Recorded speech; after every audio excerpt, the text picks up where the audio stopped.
Warner Brothers Discovery announced today that it is putting itself up for sale. Warner Brothers is completely fucked. From getting passed around between different owners faster than your mom when she was in high school, reporting record losses after record losses, losing franchises, shutting down studios, screwing over filmmakers, downright shelving completed movies for tax write-offs, losing the NBA, a struggling streaming service that has never turned any profit, souring its relationship with the whole industry, churning out flop games, ruining its famous IPs by constantly making stupid decisions, and most importantly, losing Christopher Nolan to Universal. Here's how the once acclaimed and beloved studio became the laughingstock of the 2020s and is now on the verge of shutting down. Okay, before we dive deep into this video, I just want to be clear on one thing. This is in no way a video covering the rise and history of Warner Brothers. Yeah, we don't do that here. Any of these channels have done it before and you probably don't even give a fuck about any of that. This is purely a hate video with actual facts shitting on the dumbest studio on the planet because of its numerous stupid decisions over the years. Cool? Glad you've gotten that out of the way.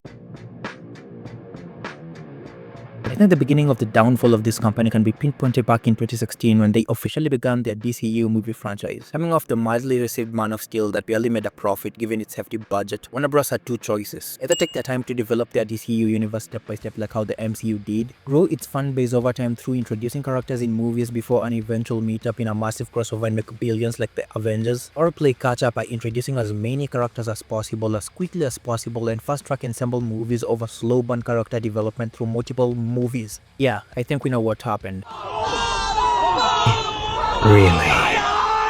But you see, the main news that came out over the years is how Warner Brothers single-handedly screwed off its two main steerers of the early DCU by butchering their visions. Zack Snyder had a 6-movie plan consisting of a Batman movie directed by Ben Affleck, 2 Justice League movies, a Flash movie, a Cyborg and Aquaman movie, and they would all cross-relate with David Ayer's Suicide Squad. Here's what happened. Zack Snyder movies were slashed from 2 Justice League films to just 1 mid-filming. Ben Affleck lost his Batman film mid-production. David Ayer's Suicide Squad was butchered beyond recognition, and I'm not even making this up. It was re-edited to scratch by a movie trailer company to give it that edgy trailer vibe, and a string of flopped and underperforming movies ensued. Get this.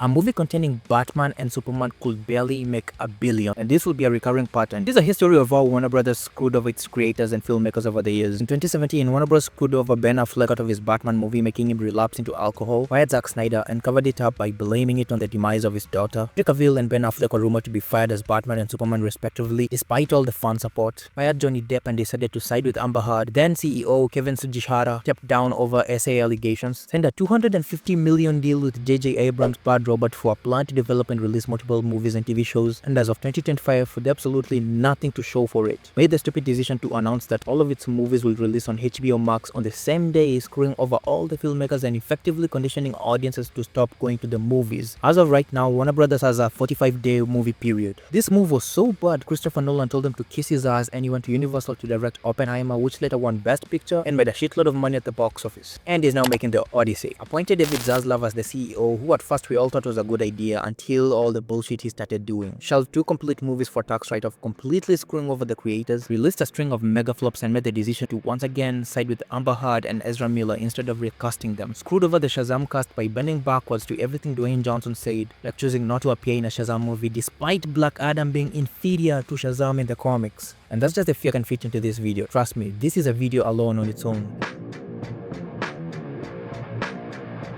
Throughout the history of its existence, Warner Bros. Games has been dominant in the industry, consisting mainly of 5 subsidiaries. Iconic franchises like the Mortal Kombat and Justice games were released by the NetherRealm Studios, Last games released by the Monolith Studios, Rocksteady Games giving us heavy hitters like the Arkham franchise, Warner Bros. Montreal giving us Arkham Origins, and recently Avalanche Software with the Hogwarts games. But yeah, this is a hate video. We're not gonna talk about the impressive feats of said studios. Let's look at all the fuck-ups. 2024, Rocksteady Studios released the Suicide Squad Kill the Justice League, a live service game that completely flopped and lost over 3/4 of its player base by the second month. The decision to make it a live service despite numerous other flops from other studios that attempted to make the live service games was just pure silly and fueled by greed. This stupid move led to poor reception of horrendous sales of the game, to the point of massive layoffs and the rumors of a shutdown. In 2022, Gotham Knights underperformed after a series of underwhelming reviews and general lack of quality gameplay. The game was so bad it was getting offers and discounts literally a month after its release, and this was advertised as the sequel to the much beloved Arkham Knight. As expected, layoffs happened and no new games has been announced ever since. And in February 2025, the dumbest decision to date happened. The much-awaited Wonder Woman game by Monolith Productions was cancelled mid-development, and the Monolith Studios was shut down, making all the advertisements and hype completely useless. You know what sucks even more? Monolith Productions owned and patented the Nemesis system that is valid until another 10 years. So a whole gaming system gone to waste and cannot be used. That's because it was in the possession of a really dumb studio. Multiverses kinda shut down. Right now, as we speak,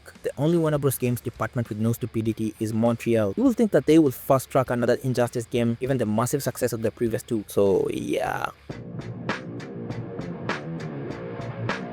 Warner Bros. Cable division has been its bread and butter over the years, but recently it's been in a slow decline because of the inability to innovate and prioritize content and need to retain viewers. Its four main cable channels, TNT, TBS, CNN, and the Discovery Channel, are in a significant decline. CNN, once regarded as the juggernaut of news and media information, is now walking on eggshells and risks closure given its failed launch of a streaming platform that barely lasted a month and cost it over $200 million in losses immediately after it launched. Loss of the NBA by TNT to ESPN and Apple. The NBA was TNT's biggest commercial earner and now it's gone. In fact, the only thing keeping TNT and TBS afloat as of making this video is All Elite Wrestling and maybe and the constant reruns of TV shows and movies. TBS is now reduced to the rerun network. All it does is shows reruns of The Big Bang Theory, Friends, Modern Family, and American Dad. All the original shows that once aired on TBS and TNT were either cancelled or have been transferred to streaming. Audiences have been conditioned to ditch cable network over the years, and this is a dying medium. Warner Bros. Has the option to innovate and adapt by securing licenses to important games early on, and now the NBA is no longer on cable anymore. It's split up between multiple streaming sites, and viewers have to pay for multiple of them just to catch a game that could previously be viewed in one place. Speaking of streaming, let's talk about the absolute failure that is HBO Max, or Max, I don't know, and Discovery Plus. Launched on 27th of May 2020 as HBO Max, this streaming service took 4 years to finally become profitable. And at this point, it's safe to say the only real milestone for this streaming service is carrying the licenses to the rerun of Friends and all of AEW's pay-per-views. HBO Max is not even available in my country. Hell, this thing is not even available in Africa. But HBO Max has been synonymous with two things: tarnishing the HBO brand by greenlighting shit shows. I mean, look at this. Following in Netflix footsteps by cancelling the same shit shows they always greenlight before giving it a chance to grow authentically by the audience. How does HBO Max expect to actually grow in subscribers if it's not even available in Africa? We are literally forced to pirate a lot of its shows because of their incompetence to satisfy a market with over 2 billion people. I mean, come on, do you people seriously think that we have no access to internet in Africa? I mean, you guys think we just still, I don't know, use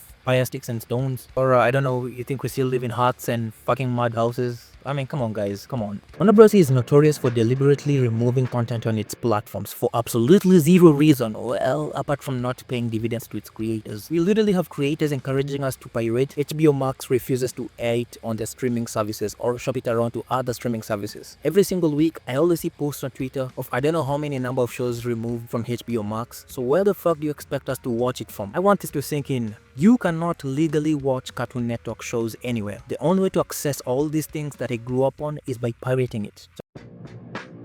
I have never seen a studio suffer through so much garbage and negative press like Warner Brothers. From David Zaslav slashing down departments, shelving completed movies, and underpaying staff despite his monster bonuses, to the demise of the beloved DC Studios brand, to the loss of the NBA airing rights, the decline of the HBO brand now reduced to greenlighting terrible shows and changing its name every 6 months, to the continuous downfall of WBD stock prices, to the massive, and I mean freaking massive, debt of Warner Bros. To screwing over filmmakers and mega scandals. Warner Bros. Is literally the studio you don't want to ever work with if you want to see your creative vision come to life. All in all, Warner Bros. Is probably not going anywhere in the near future, but if this keeps up, I won't be surprised if it gets the Fox treatment and gets acquired by some bigger tech company or something. All they gotta do is lock in and stop making stupid decisions. Expand the Max brand to an international audience. Expand the theatrical window from 2 weeks back to 3 months. Stop screwing over creators. Stop overspending on mediocre content. Bring back theme parks and a lot of merchandising. Focus on rebuilding your IPs and treating them with the respect that they deserve. Invest heavily on AEW because seriously, that's the only spot you guys have right now. That's your lifeline right there. And maybe, just maybe, Warner Brothers will bounce back.